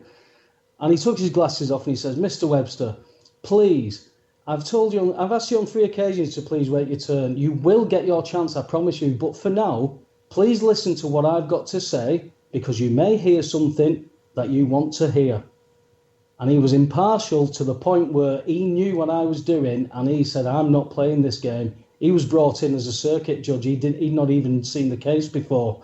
He said, I'm not playing this game. You've not got jurisdiction. He said, are you telling me, and as a partner in your solicitor's firm, that you didn't realise there was 3 titles to this property that you sold under one title, and your excuse is that from the photographs you couldn't tell there was a boundary line showing a separate title property, therefore not doing your due diligence? I'm very sorry, but I don't believe this court has jurisdiction to award you that title. Boom, that was it, because he knew the game that these people are playing. But he was also protecting his own interests there as well. Of course he is, but the thing is, the judges that I've been up against, Mark, all I can say is there's something nefarious about the judges I've been up against, because they've all come almost from the same ilk, and they're not listening to... I had a judicial review thrown out, not because of what I'd asked. What was this for, Paul? Can you just tell it? Because the last thing you were talking about was for a property which wasn't to do with British Gas. That was to do with property boundaries. Yeah. Sorry, Mark. You'll find I do flit about like that. That's all right. It was the property. Anyway. It was the property, and I'd used case law that I don't know if you've heard of a guy called Anthony Carlin over in Ireland. He created some case law of Santander versus Carlin Hughes. There's a bit to that case law, but the basics of it is that Santander, yes, you are a big building society bank, but I'm not going to take your word that this man owes you money. You're going to have to prove it. Well, that is what has scuppered Santander, because I used that case law, but my judge picked it up and turned it over and said, I can't see that. I take the bank's word that you owe them money. So I judicially reviewed that decision. The High Court at Manchester threw that out based on I did not name the county court building as defendant on the judicial review form. I don't know about you, Mark, but I've never been able to cross-examine a brick in my life and get anything out from it.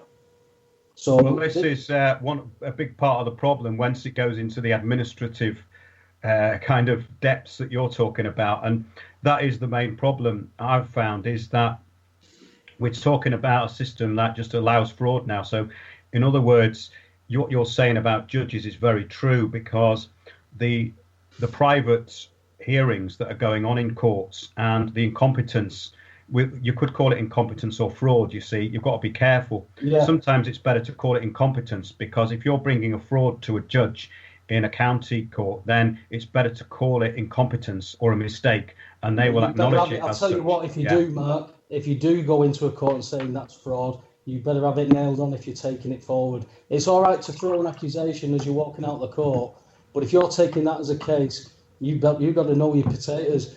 You have absolutely, yes. As much as I know about this stuff, it's not going to be the one angle that does it. I mean, I believe through that bills of exchange, I think people can start taking control back of their own trust, their own worth, once they get an understanding of it.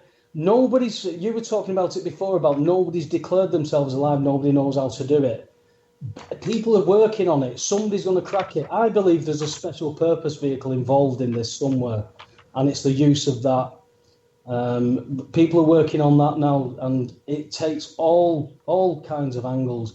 Going back to the gas stuff, it's the company is beaten. The company is beaten. If they wanted to take me to court and sue me for the money, they would have to go to an equity court. They would have to go to Chancery. They would have to say, this is what losses caused me.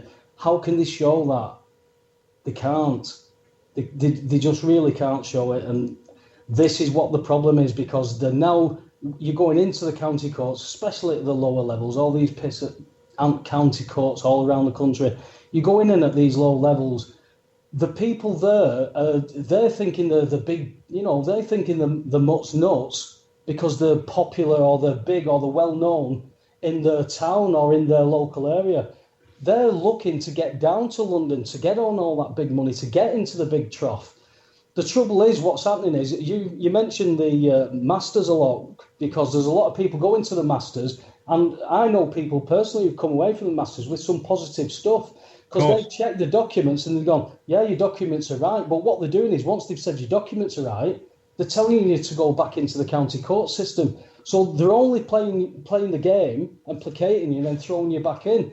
The thing is, that's interesting, Paul, because it's all a question of jurisdiction. So they're sending you back into the court where it's going to be heard, which is the commercial court, which is the county court. But in that particular instance, we were talking about trust, and he said that there is some doubt as to whether judicial review runs to the county court. And what he was implying was that the fraud can happen in the county courts. You have to get it out of the county court. So he gave me some good advice there.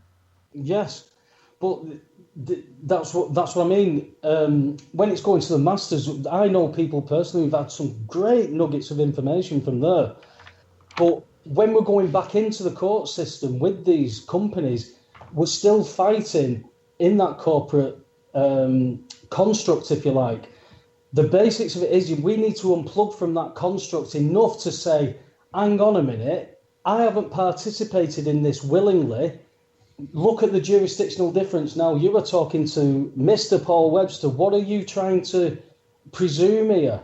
This is where people now need to start asking these pertinent questions. What are you presuming? Why are you presuming I live in a commercial property? Why are you trying to send me to jail for non-payment of council tax? This is all corporate, and there is a consent somewhere along here, and it's that what they're looking for. They're looking to tick enough boxes that they can legally say, yep, he's done enough there, we can do what we like. And it's knowing where you stand. The best thing they ever did was that if you're summoned, if you're invited to a county court, is you get a solicitor who stitches you up. Just by being there, you are stitched up into a jurisdiction. Well, of course. I mean, we covered all that in the first half. It's about being competent and not being a pauper, not being an imbecile. I mean, because you go in as a pauper, so you have to know the rules, and you have to become competent, and you have to persuade them that you're not a pauper. You're not going to be put into the workhouse, and you're not going to have a debt registered against you because there's been a misunderstanding or a mistake rather than a fraud.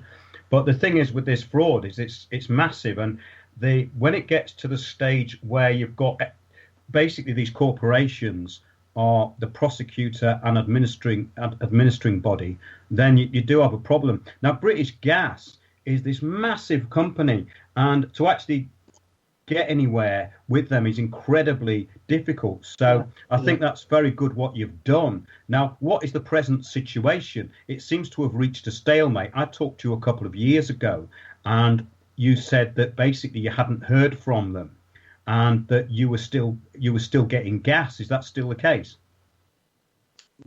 Yeah, still the same. We went back to court in October. They did all the same stuff, and we're still at the same stalemate. I've nothing to give you, Mark. I can't give you this magic remedy because people want somebody else to go and get this remedy for them. Well, I'm not talking about the remedy. I was asking you what happened. So, in other words, nothing's really happened, nothing. Because they can't do anything. That was my point, really, Paul. Yeah. No, we'd gone before a district judge. You go before a district judge and then fail to turn up. You can't just go back and start the process after leaving it 3 years. You can't do it. And when I went to that court to say, look, what you're doing, you can't do this. You're in breach of your own rules. They're not listening. So therefore, I just packed my stuff up and I walked out because there's no point me engaging with these people on their terms. They are they are putting people in front of you, so the burden of proof, it doesn't matter how right you are, they're sticking the fingers in their ears and going, blah, blah, blah, blah, blah, we can't hear you. The whole point to a hearing in a county court is so you can't be heard. It's got to be on paper. But when the people who are looking at the paper don't understand what's on that paper, and they're being told to just make a decision, get the warrant done, get this done, do that, and they are following it because they believe that their bosses would not guide them wrong, and they get an attitude with that. And the trouble is, Mark, there's one thing that they brought out. Do you remember, I don't know how long ago it is now, but there was a guy, a poor guy up in Warrington who got kicked to death by a group of kids. And there was 3 of them that went down for the actual murder because, well, it was manslaughter in the end because they've reduced it to that, I think. But there was others that did time, and the reason was joint enterprise. And the joint enterprise was, they didn't participate, but they were there and they didn't do anything to try and stop them. So the legal clerk, the magistrates, the solicitors, the estate agents, the gas companies, the councils, they're all joint enterprise. This is why they're now trying to back away from joint enterprise, because they know if we bring a successful case, because believe it or not, Mark, we've got solicitors, barristers, and a couple of judges who have had input into a lot of our stuff. They are the good ones. They see how this country's going. I mean, somebody pointed out to me the other day that the United Kingdom PLC at Charity's House as a registered company is dissolved. Now, if you dissolve the company, you're starting to strip assets. Where are all our assets? They're trying to privatise everything that's left. They're selling all the greenbelt land off. The fracking here, the fracking there. They're going to destroy the water table. What are they doing? They're destroying the water table for a very good reason, to privatise the water supply. Exactly. And again, it's all part of a bigger plan. And we do talk about that every week. Now, we do have some very interesting news about our show, which I said was going to talk about at the beginning of the show this week, which I did, which was our show, London's Dystopia, Public Winning Fight Back. The public are winning the fight back in some ways because this particular development has been overturned, along with the Haringey development vehicle, which has come unstuck, because what's happened is that public officials have basically been caught, without beating around the bush here, with their noses in the trough with conflict of interest. And what they're doing now is going, oh God, it is conflict of interest. I've been kind of coerced into this, and I thought it was a great idea. I wanted my nose in the trough. Now I better get it out and run away so that I don't get caught. And that's really what's happening. So it's a very good point you're making there. And you've been doing this for quite a number of years, especially when you talk about something like British Gas, who are absolutely impossible to deal with, really, because you've just got a switchboard and they'll say they've done something, and then you go back and they haven't done it. But it's the same with all these companies. It doesn't matter if it's a phone company or whatever, they'll say in the shop, oh, yes, we've cancelled your contract, we've put you on this new one, we've given you all this stuff. Then you get a phone call saying you owe us all this money. So basically, that happened to me the other week, and I was going mad at them, But the point is that it all carries on this assumption, so you have to stop the assumptions, which you've done in this case. And basically, you can say it's stalemate, but British Gas aren't asking you for any money, because basically what you've done is pointed out a truth to them, which they'd rather not hear, and they'd rather not anybody else hear. But you're you're a person who likes to get things out there, so thanks for that. This is what the sort of stuff we've been doing for many years. In conclusion for today, would you like to say anything else? Has anything happened recently which you would like to put out or could tell people about? Only if we're coming up to date with stuff, the stuff that we're working on now, we're looking at the funds from this trust. There's so much, we believe there's so much paid to your chief financial officer, every local council, to be able to invoice every single bill that comes through your letterbox, because you're a creditor in this debt-based economy. The money is paid to this Section 151 officer to cover all these bills. The trouble is we don't know how to claim these funds. And it was the same with the joint giro credit check. When that is going to the company now and it's not coming to you, that is now being siphoned off into trusts, into charities. And what they're doing is they're basically abandoned funds accounts. What happens to lost property, Mark? Stays there for 28 days and then anybody can make a claim on it because no. Well, that's how the big society was formed, wasn't it? Mr. Cameron was looting dormant bank accounts to help the change agents take more of our money. British Gas got done 30 odd years ago, double dipping, because when in the old days, my nan would go to what we'd call up here, my nan being an old lady, she'd say, the electric board. That's where my nan would go and pay the gas. And she'd take a giro check, which I know a joint giro check of credit. So say the gas is £200. She's got a cheque for £200. She's put £200 to it. She's just paid British Gas £400. They got done for double dipping. They had a slap on the wrist because they're making £2.3 billion profit. They're not going to give this up. But with people who are now using the Section 151 officer, invoicing them, they're giving the councils a headache. British Gas can't take people to court for non-payment because people are seeing that they don't owe it because they're sending the remedy, and remedy is cure. And all I can say is, if the simplicity of it, Mark, if you can cut through the Bills of Exchange Act, find the simple answer of where you stand in it, either as a commercial agreement, which you run a business and you've agreed on that, or you don't. Find out where you stand, and that's what you stand under. If it's not simple, it's not correct. In 10 years of doing this, that's the best answer I could give you. If it's not simple, it's wrong.